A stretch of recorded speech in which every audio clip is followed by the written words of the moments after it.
Abalandeli bakayenziwe iqiniso ndimande ku Facebook basule uElvovo Terango inyembezi ngemali engango 200,000 rand. Asikubingele sikwamukela kule channel mengabo musha sicela wenza ubulungisa uciphize usubscribe button uciphize nebell khona uzobona kwamavideo amasha esikufakela kona kule channel.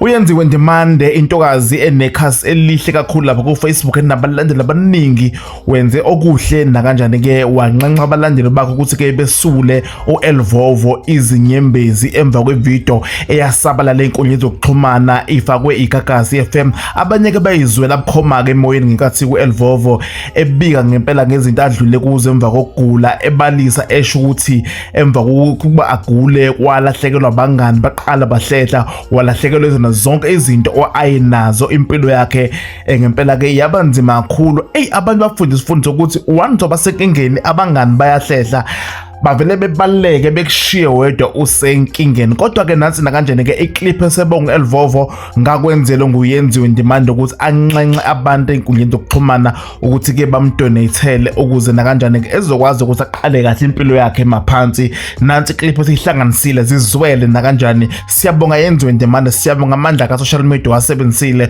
ukuze nakanjani ke ivuswe insizwa madoda uElvovo Terango. Bathi Terango inamandla, bathi uzoregister kanjani ngoba isifikile. Bathu Elvovo wama-LV wama-love back. Yenzi siswami ngidlulisa ukubonga, angazi ngithini kuwena ongenzele kona. uNkulunkulu akubusise, inyanga zakini zikusingathe zibe nawe kuko konke okufisayo ngathi kungaphumelela. To all the Facebookers abalula isandla naze nangenzela iqiniso naze nangenza umuntu, ngiyabonga kakhulu. Indeed umuntu ngabantu enikwenze kumina nisengathi ningakwenza nakwabanye.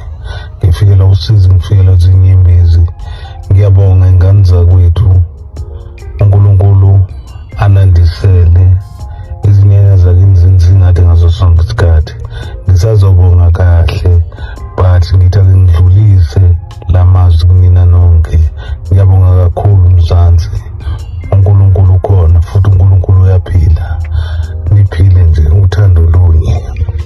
Yebo ke nakanjani ke iwona kamazwi lawo kaElvovo ebonga nakanjani ke kuyenzi iqiniso ndimande usisi wethu la ku Facebook ngakwenzile ukuthi anxuse abantu ashumele ivangeli lokuthi kukhona singakwenza singakuhlanganisa einkundleni zokuxhumana ukuze sisule le ndoda kaTerango enyembezi. Nakanjani ke abantu bamlalela basebenze njalo njengoba nje nawe uzibonela njengoba nawe uzizwela nakanjani kule clip uElvovo Terango esebonga ngokwenziwe ngoqiniso yenziwe ndimande 200,000 usephaketheni lakhe uElvovo njengamanje. I think uhappy, I think uNkulunkulu umphendulile uNkulunkulu, kodwa sibonga ukuthi usebenze ngolinda sibiya, wakwazi ukuthi ambize ohlelweni, wakwazi ukuthi abe nesibindi nawo uElvovo sokuthi akhulume ngempilo yakhe ngomzima nje adlule kubo nabhekane nakho njengoba nje lesikhathi kade nyamalele engasakwazi kwaqopha singasambona seinkundleni zokuxhumana. Welcome back Elvovo Terango. Siyabonga nje sibiya Mr Magic, uyibuyisile radio cause manje eminye umsakazi into eyenzayo ikhuluma ke izinto ku social media, wena ukhuluma ke izinto emsakazweni mathe sina sile sala ku social media.